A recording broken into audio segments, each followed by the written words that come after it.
Welcome back to What Arty Noobs with General Disturbance. Now this is an SU-14-1, the Tier 7 Soviet SPG, and it's located on the south spawn of Mines, and it's being commanded by Razmelian Vayalov. I hope I've pronounced that correctly. Please correct me if I'm wrong, but we'll call him Razmelian from now on. Now he's got the B4 howitzer, that's the 203mm howitzer. And it's based on top of this design, which is actually from the T-35 heavy tank. And it looks like he's just going to sit himself behind that shed and fire from there, using the shed for protection. Okay, he's setting himself up, and he's now going to look for targets. There's plenty of targets going into the donut. The unfortunate thing about this particular howitzer is it does have a very long reload. It's got 51 seconds to wait before he can fire. And you can see that T-34 has taken a bit of damage. There's a Skoda T-25, another M4, and they were fighting that T-37. But it looks like he's going to go for the Type 64. Round out. Oh, he's splashed the Type 64 to death. Great shot. Now he's got a long wait, so let's explain a little bit about the SU-14-1. They were actually used in the defense of Moscow during the Battle of Moscow. Originally, when they started the project in 1936, a prototype was manufactured and tested. But they decided to shelve the project in 1937. So they took the prototype for storage in Kubinka, where the museum is now for the Soviet Tank Museum, or Russian Tank Museum. And so it was actually fired from the area of Kubinka at the German forces who were attacking Moscow. And in fact, actually, I believe there was 2 prototypes used.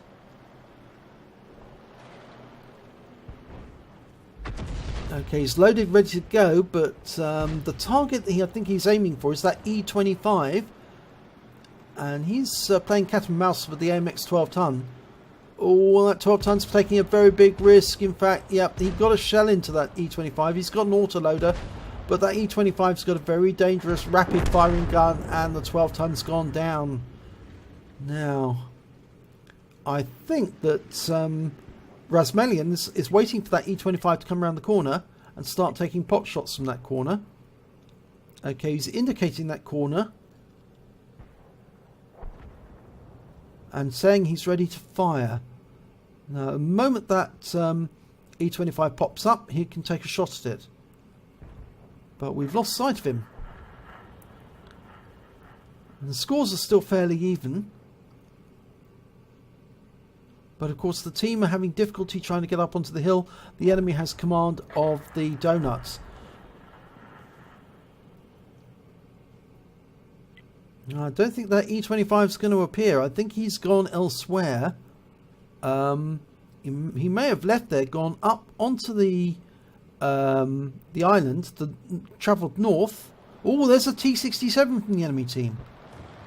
And he's receiving fire. He's stopped. I think he's been tracked. Razmelian's dialed in and rounds out. And that's a kill shot. 249 hit points and his second kill of the game. And of course we've got the long reload now. Now Wargaming actually believe that the SU-14-1 is actually more dangerous than the S-51. Now the reason for that is they're both tier 7, but the S-51 is actually located on the tech tree and is unlocked by the KV-2.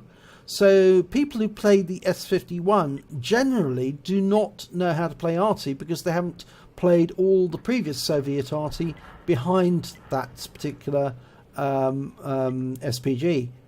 So I can understand that. I don't think he's right because the S-51 is actually fairly good at doing bombardiers. He's got a very big splash footprint. And so after a while of playing the S-51, you get to understand how it works. Okay, he still thinks that E-25 is over on the west side of the battlefield, but the enemy Arty's been located. It's an M12. He's got to dial in his aim, but the M12 is trying to hide from the Chaffee, who's gone up there. And Rasmalian's got plenty of time to dial in. Unfortunately, we lost the Chaffee.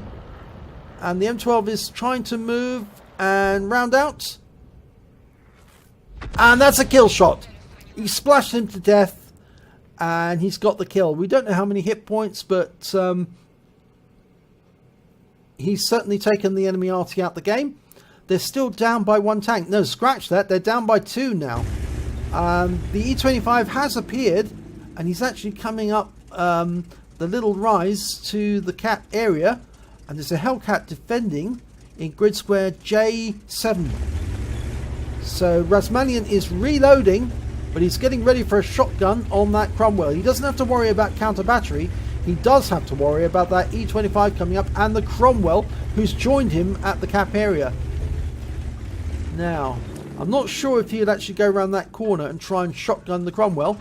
Oh, the Skoda tried to climb off the donut and crashed into the ground, and he's gone. Oh, this is going to be awkward. Is he going to try and shotgun? He is going to try and shotgun.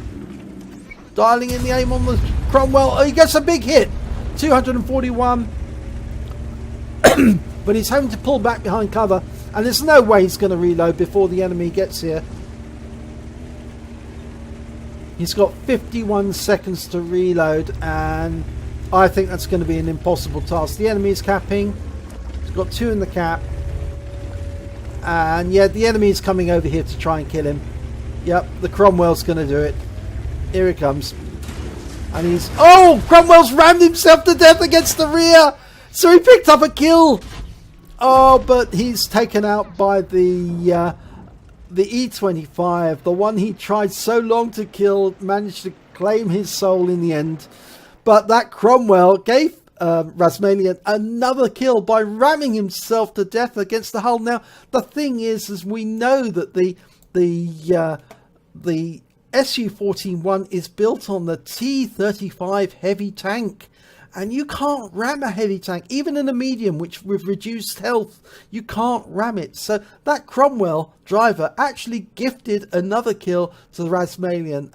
Very welcome one indeed, but it was too late to save the battle, because that E25, as we can see there, is very, very close. So nice try, Rasmalian. Let's have a look at the end of battle stats. Well, he managed to get a bruiser medal for getting at least 5 critical hits. In fact, that's exactly what he got. He got 5 critical hits, incapacitations or module damage. And he managed to get a fighter medal because the Cromwell rammed him at the last moment, gave him another kill. And that's the 4 kills needed to pick up a fighter badge. And lastly, because the Cromwell rammed him, he actually picks up a rock solid medal as well for being rammed in the rear by the Cromwell, and then returning the favour to the Cromwell by killing him. So very welcome indeed. So let's have a look at the team scores. And he came second on damage, 1099 hit points. But when it came to kills, he was top of the table with 4. And when it came to base XP, he was second with 294. He fired 4 rounds, only 4, because it does take a long time to reload that 203mm howitzer, which is why I actually prefer to fire the BR2 howitzer, the 152mm one on the SU-14, because you get twice as many shots per minute. And he did damage of 1099 hit points, of which 682 were at more than 300 meters. So he did get some damage there at short range, and that was against the Cromwell and when it rammed him and when he shotgunned it. He received 2 hits, 2 penetrations, one of which was from Cromwell, the other one was from the E25. He hit 5 of the enemy and killed 4 of them, and he did cause 1 stun. On a standard account, he earned 13,403 credits, and after repair and ammunition resupply, he still had 1,763 credits. He received 294 XP, and that's all he received because there was no multipliers. But it was funny to watch that Cromwell destroy himself against the hull of your tank. So very, very funny end to the battle. But sad that unfortunately the team was unable to keep up with you, because you certainly did the business in terms of generating a number of kills, but it was just not enough, and I'm afraid your team let you down.